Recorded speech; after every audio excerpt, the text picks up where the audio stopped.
All right, it is 4:30. Welcome to all of you. If you would please join me. We're going to start with a moment of silence, and then we'll follow that with the Pledge of Allegiance.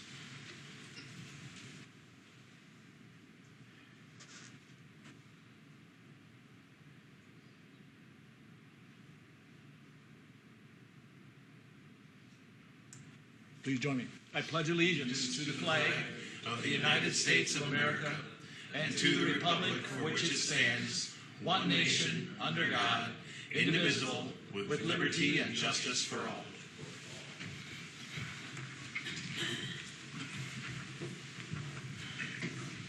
All right, can we have a roll call, please? Tom Eggers. Here. Sean Brewster. Here. Wayne Barahona. Here. Brad Hunt. Here. Pete Hamill. Here. Okay. Moving forward with the agenda approval. So moved. Support. Roll call. Brewster. Aye. Eggers. Aye. Barahona. Aye. Kent. Aye. Hamill. Aye. All right, at this time, we will take any public comments from those of you sitting out there for items not pertaining to anything in the agenda that comes later. Yeah, Marvin Reeson. I had a question, Greg, on this letter that you had from this union guy. Where's he from? Up at Sibley here. Was that supposed to be approved in this agenda? It says October meeting. A retention vote? Yeah, was that going to be approved tonight, or no? When's that going to be? It's not on the agenda.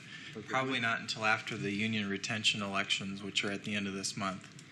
So I don't anticipate it'll be back until probably November 5 or later. Okay. All right, then we can discuss that then before anything would happen. Thank you. Thank you.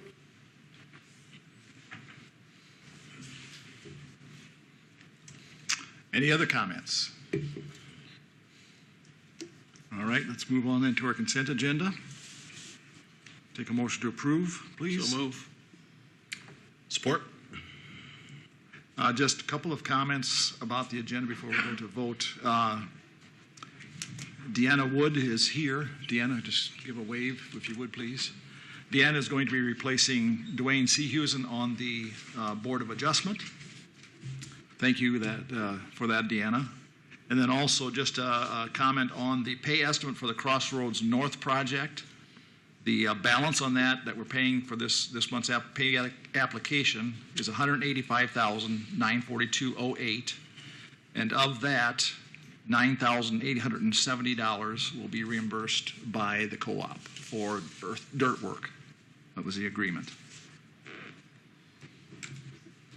Need those numbers one more time, media?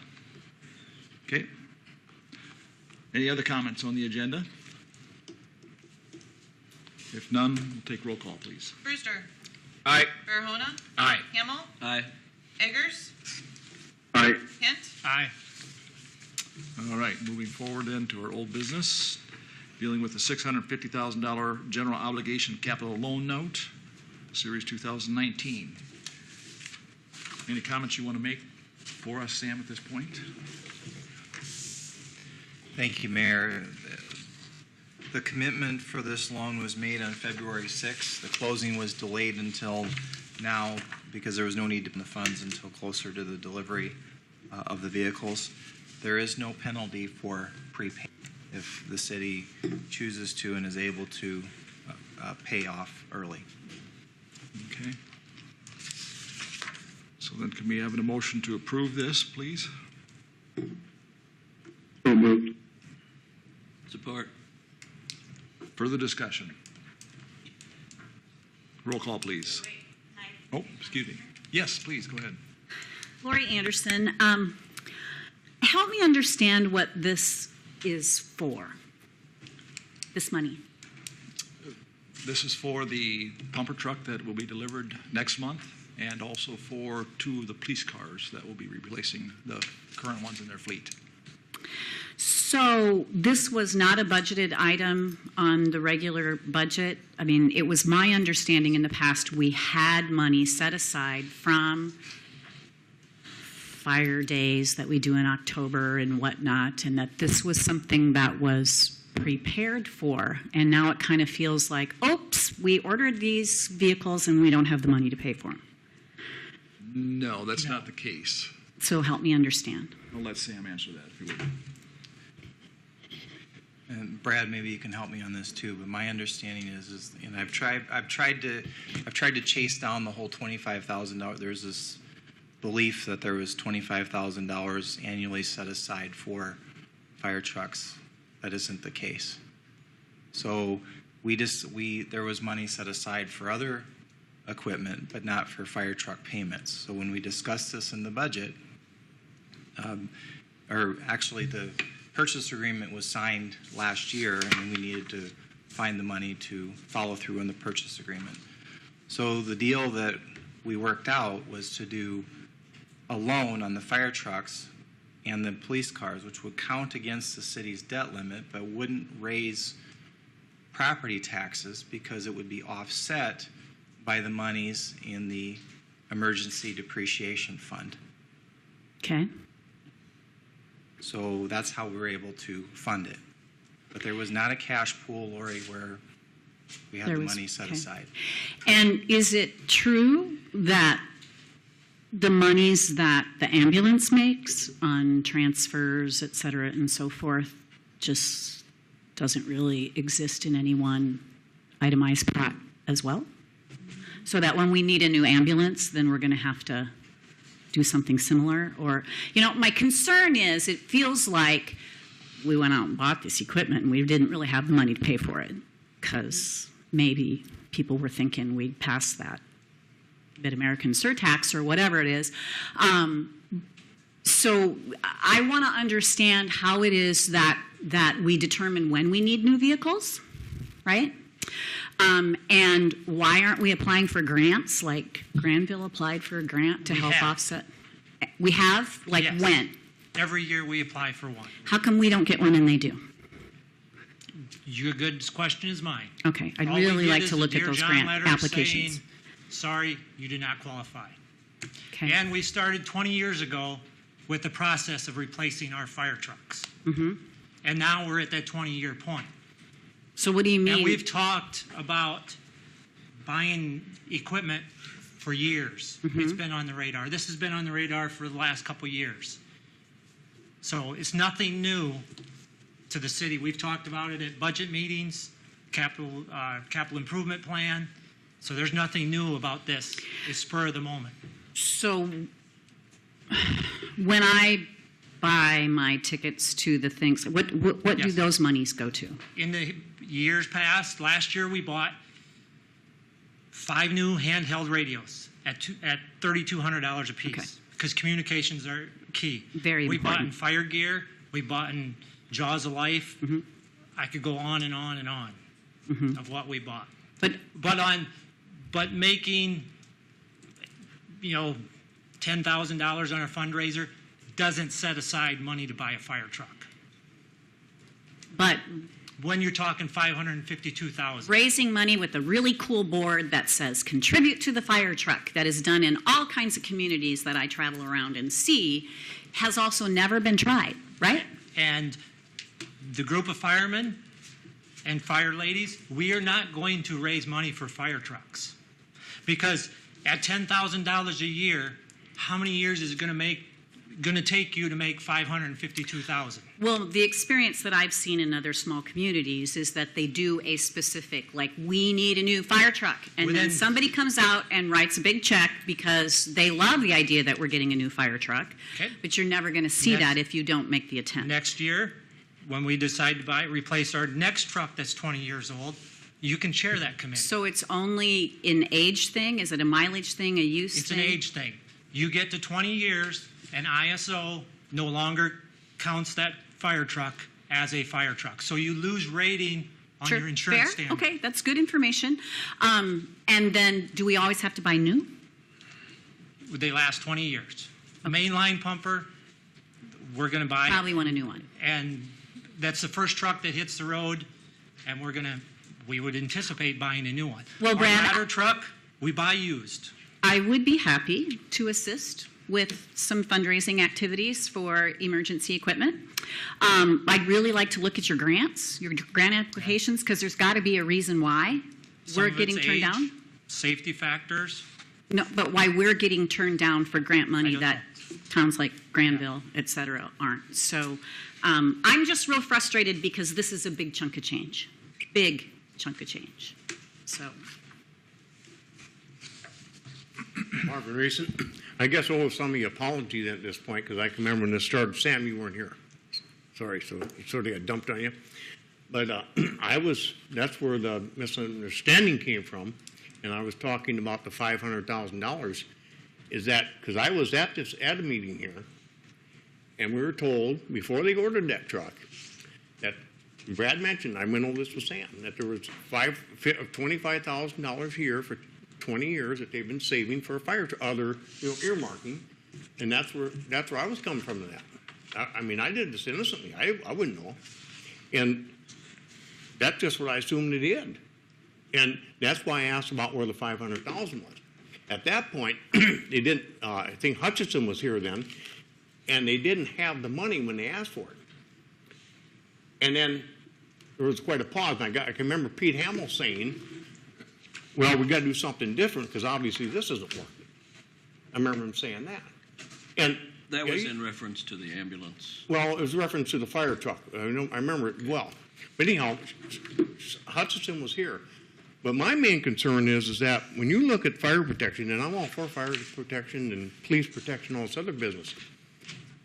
But when you look at our taxes, that's what our taxes are supposed to be paying for, is police, fire, and ambulance.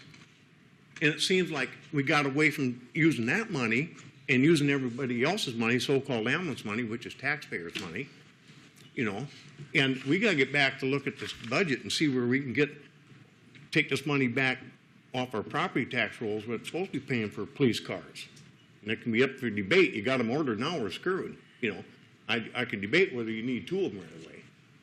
I don't think you should have bought two of them, but you got sort of dumped on you, Sam, and I'm sorry about that, but that's where I came about that $500,000 over that many years, because that's what I was told right here in this room. So that's where I have to apologize if there's some misunderstanding there. I guess it runs you out of a little crow, but it was an honest thing that I looked at. I mean, sorry about that. And I think that's but I think we got to look at that, this budget. I think that we can work on that, this budget coming up, to look back at the property tax, how much we're supposed to be taking out of it for fire protection stuff and police, and start categorizing this money more. So we're not just taking out of this fund and stealing from Peter to pay Paul, so to say. Okay? Thank you. All right. Do we have a motion, right? Sam, I guess while we're on this subject, we didn't actually get Lori's question answered. Could you just explain for us exactly where ambulance funds go? Into the thing it's called the Emergency Depreciation Fund, which is the same fund that is the source for paying back this general obligation note. So and if you wanted to, you could instead of offsetting the levy with the ambulance depreciation fund or the emergency depreciation fund, you could have it just go on the property taxes, but then property taxes go up. Does that make sense? Yep.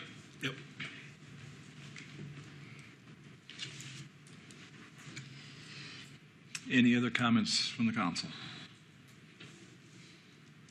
Okay, then we'll take roll call, please. Brewster. Aye. Eggers. Aye. Kent. Aye. Hamel. Aye. Farahona. Aye. Did we have a motion? We did. Tom and Pete second. Okay. I got lost on it. Yeah. Sorry. We did. All right, moving on to new business, discussing the request from the garbage haulers. We have the letter from Swartz and DeKreif. I trust you've all read through that. Any comments, questions?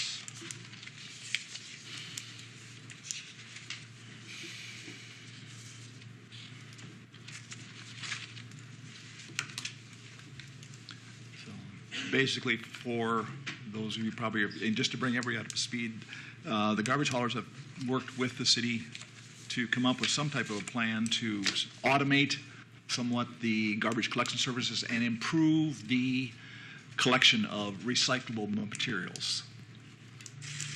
And in so doing, that will require the purchase of containers that can be picked up by equipment on the truck without having to go out and actually lift it up. They can just pick it up with equipment and do it that way. Our goal is to increase the amount of recyclables, which right now is a very 5 to 10% is the figures you came up with, as I recall, compared to City of Marcus, which has automated their garbage collection system, and they're up at 53% recyclable materials now. So we see this as a very beneficial move for the city as well as the earth we live on. So we think it's a great idea. It's my comments. Any other comments from the council? Yeah, Mayor, this is Tom. Just want to correct. Can you hear me all right? Yep. Okay. I just wanted to correct something you had said in regards to, you had said that these are for recycling. It's Both. actually for garbage. And yeah, really both, correct? Garbage. I think it's garbage. Standard can is just for, if I might, Mayor. Okay, The yes. standard can is just for garbage, but you are correct, though, that it would help drive recycling. But yes, to clarify, the can is just for garbage. Okay. It would be a precursor to that. Okay, thank you for clarifying that. I guess just quickly, I think it's exactly the direction we need to go. We know that in the future that our recycling efforts want to be stepped up, and this will just prepare the community for that to happen, and for us to ask the haulers to be able to facilitate that extra service.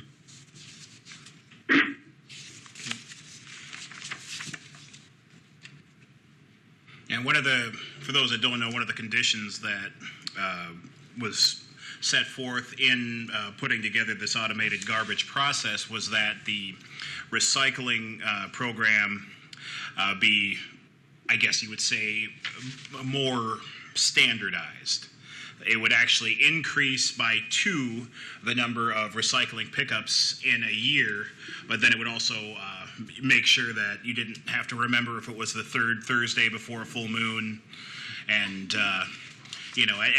with the haulers working in concert with the city, I think that's definitely going to help out with the increasing the recycling percentage, and it's just going to make our town look nicer too.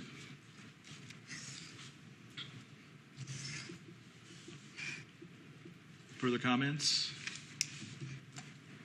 Our options are, at this time, we're not going to approve anything necessarily. We have to go to a reading on that, but we can either authorize the city attorney and the city manager to proceed with finishing the necessary ordinance and bring them forward for a first reading, or we can continue this matter to a future meeting for additional discussion before bringing them forward. I move that we authorize moving it forward. Support.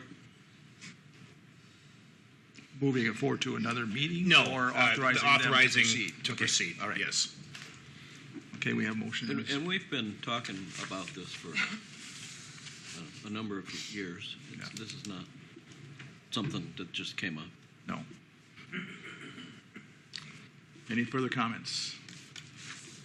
I got one comment, I guess. Can you step to the mic, please, Mark? State your name when you get there, please. Mark from DeCrive Disposal, and we're going to offer the 65-gallon can, and we're also going to offer a 32 or 35-gallon can for the elderly people or the single people or the people that don't want a real big can. So, and I think we covered everybody from the single people to the larger families. The larger families, they can order another can. Then if they put that out, it'll just have to have a tag on it. So I think we covered everybody from the single people to the bigger families on this. So Very good. Mark, while I got you up there, these cans, are they all standard set? I mean, every one that you run into is exactly the same? You can buy cans like at Menards and stuff, but they gotta have that bar on them, and I think they are all pretty much standard. I know we have some out there that are from Menards or Home Depot, and they work too. So as long as they can be, as long as they have that steel bar in the front and something to grip them on the top, they'll work. So, I mean, you don't have to buy them from us. If you want to get them some other place, that's up to you. What would the price of a 35-gallon can run? That is about $55 to $60, and 65 is $75. And I believe they have a 10 to 12-year warranty on them. I'm not 100% sure what that covers, but that's what they tell me. So I know Jeff, I think he's had them out since '08, and I think you've had good. The only one, I had one break, and that was my own doing. So and otherwise, they're all in perfect shape yet. So. All right. Thanks, Mark. I got one question here. Excuse me, I had given Sam some information right before the meeting. I'd like to have you wait off at least one meeting to see and check out some of this stuff. You know, I think it's kind of pertinent to this whole thing. It says spend a bunch of money with an attorney right away, draw up something. Another meeting wouldn't hurt. You give him a chance to check on this stuff. I think I gave him some information on Orange City, how they do it. They have the cans. They give them to you. I mean, he owns them. We understand it. Talking to him, but Sam, I give Sam all that information right for the meeting, and he'll have to do some checking on that. But to make an ordinance that way, because there's a lot of things in there. What if they break? Who pays for that? Do you have to get another one? You know, I think that's all kind of important stuff. But I sure appreciate if you wait just one more meeting at least until you give them enough time to check on this. Okay? Thanks. That company owns their cans, but when you did that, then you went up. Mark, please, Mark. Hold on, gentlemen. Mark, if you could come to the mic so we can get this. Those that.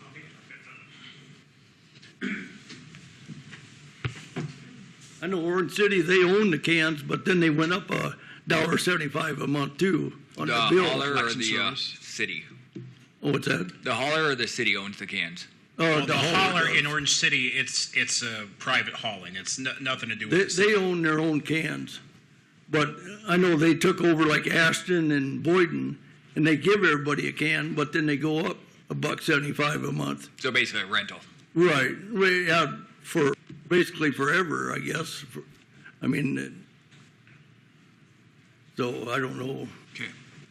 I mean, I can give everybody a can too if we want to go up a couple bucks a month, but the problem is we got probably, I don't know how many out, 700, 800 of them probably already, so. I'm going to recap that a little bit. The thing of it is, their monthly fee over there is $14.75 a month. And it's $17 here unless I looked at my bill anyhow. So, you know. Okay. All right, we have a motion on the floor to authorize the city attorney and the city manager to proceed with that.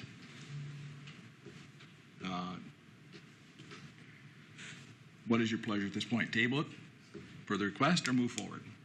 I think we can move forward. Okay. We've got to get the ordinance. It's not like we're going to do the first reading tonight. Okay. We don't have to do the first reading next meeting. If we start having him draft it, it's the paperwork behind the scenes. Okay. Then I'm going to take a roll call. Brewster. Aye. Eggers. Aye. Marahona. Aye. Hamel. Aye. Hint. Aye. All right, moving on to reports. Sam, do you have anything? I do. Thank you, Mayor. Normally, Planning Commission and the Zoning Board of Adjustment, these two boards with similar sounding names are not scheduled so close together. But we have two important issues that have come up, and so both are scheduled within a week of each other. The Planning and Zoning Commission is scheduled for Wednesday, October 9 at 4:30 up here. The purpose of that meeting will be to consider an ordinance amendment to allow first floor rear/side access housing in the business, commercial, or downtown district as a special exception use. The second meeting, which we're in the process of confirming quorum for, is the Board of Adjustment. for Thursday, October 17 at 4 p.m., not 4:30, but 4 p.m. in council chambers, and that's to consider the limited warehousing and distribution request to allow can bottle recycling at 1313 2nd Avenue. So again, P&Z or Planning and Zoning Commission, Wednesday, October 9 at 4:30. Board of Adjustment, Thursday, the 17th at 4. Thank you. Okay. Todd, anything you'd like to share? Yeah, I got a couple of things. Well 15, which is our newest deep well, is down and out of service right now. It would have been scheduled to be serviced about a year from now. Unfortunately, it had a failure soon, so we're in the process of getting that repaired. Early estimates are in the $58,000 range. So that'll be a spendy repair that'll be coming up soon. Asphalt Overlay. We have several blocks to be overlaid yet this fall. I talked to the blacktoppers this week. They're hoping to be in Sheldon to do some milling next week. They'll confirm that with me by Friday. I have my doubts with the weather that we're having that they'll actually be here next week. But just as a recap, they're doing 8th Street from 4th Avenue to 7th Avenue, 4th Avenue from 6th Street to 7th Street, and 5th Avenue from 10th Street to 11th Street. So the blocks that are up for overlay this fall. Blacktop Services was a low on that, on just shy of $72,000. 16th Street, I know some of you have asked me about 16th Street. They were supposed to come back and do those repairs in June. Omni Engineering out of Omaha has become highly unresponsive to those repairs. We're still holding about $125,000 of their money. We got grant funds for that project, 60% grant funds.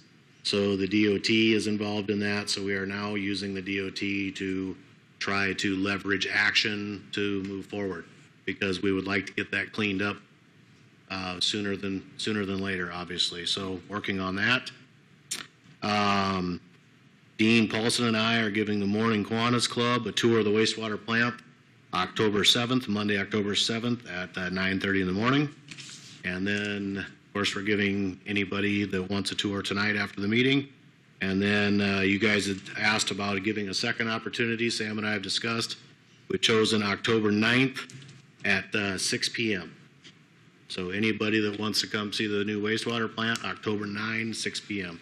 that isn't going tonight or coming with the Morning Kiwanis Club, that young group. Will there be any samples? Oh, no. Yeah. Taste testing at the UV building, Pete. Yeah. So anyways, that's what I have. Okay. Kurt? Nope. Lyle? All right, Councilman to your left. To my right. Just in case we don't have I don't think we have a meeting beforehand. Fire is having their fun night coming up. Oh, yeah, next week, Thursday night. So 3 movies at the movie theater and bingo at the fire station, and the pool is questionable at this point. Come on, pool. So Okay. My only comment is I want to publicly thank Dwayne Seahusen here for his service on the board that Deanna is now going to serve, the Board of Adjustment. He served on that for a number of years. I don't even know how many. But my thanks to Dwayne for his service there. And that's all I have. At this point, we'll take a motion to adjourn. motion to adjourn. Support. Roll call. Hamel. Aye. Kent. Aye. Farahona. Aye. Brewster. Aye. Eggers. Aye. We are adjourned. Thank you.